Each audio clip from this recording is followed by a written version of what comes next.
Week டேஸில அதுவும் ஸ்கூலும் இருக்கு, ஆஃபீஸும் இருக்கு அப்படின்ற டைம்ல, கையில காலையில காஃபியும், மொபைலுமா உட்காந்துருக்க டைம் கிடைச்சதுன்னு வைங்களேன், அத விட சொர்க்கம் வேற எதுவும் இல்ல அப்படின்ற மாரி ஃபீல் ஆகும். ஒரு 10 மினிட்ஸ் கிடைச்சா போதுங்க. அதனோட ஃபீலே வேற தான். எல்லா மார்னிங்குமே சேமா இருக்காது. ஒரு நாள் வந்துட்டு காலையில எழுந்ததும் பெட்லேருந்து எழுந்து போய் கிச்சன்ல தான் கண் முழிக்கிற மாதிரி இருக்கும். இன்னொரு நாள் எதுக்குடா இன்னைக்கு சமைக்கணும்? சரி இன்னைக்கு லீவ் விட்டுறலாமா கிச்சனுக்கு அப்படின்னு தோணும். ஒரு சில நாள் வந்து இந்த மாதிரி ரிலாக்ஸாக ஸ்டார்ட் பண்ணி ரிலாக்ஸாக முடிக்கிற மாதிரி இருக்கும்.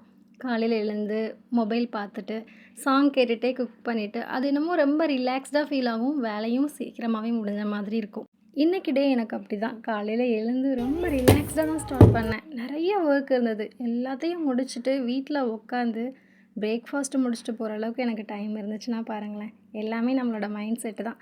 சில டைம் வந்துட்டு சிஸ்டமேட்டிக்கா இல்லாம கொஞ்சம் சோம்பேறித்தனமா இருக்கிறதுனால ஒண்ணும் தப்பே கிடையாது. வாழ்க்கையில எல்லாத்தையுமே சாக்ரிஃபைஸ் பண்ணிட்டு, அப்படி என்னத்த நம்ம சாதிச்சிட போறோம்?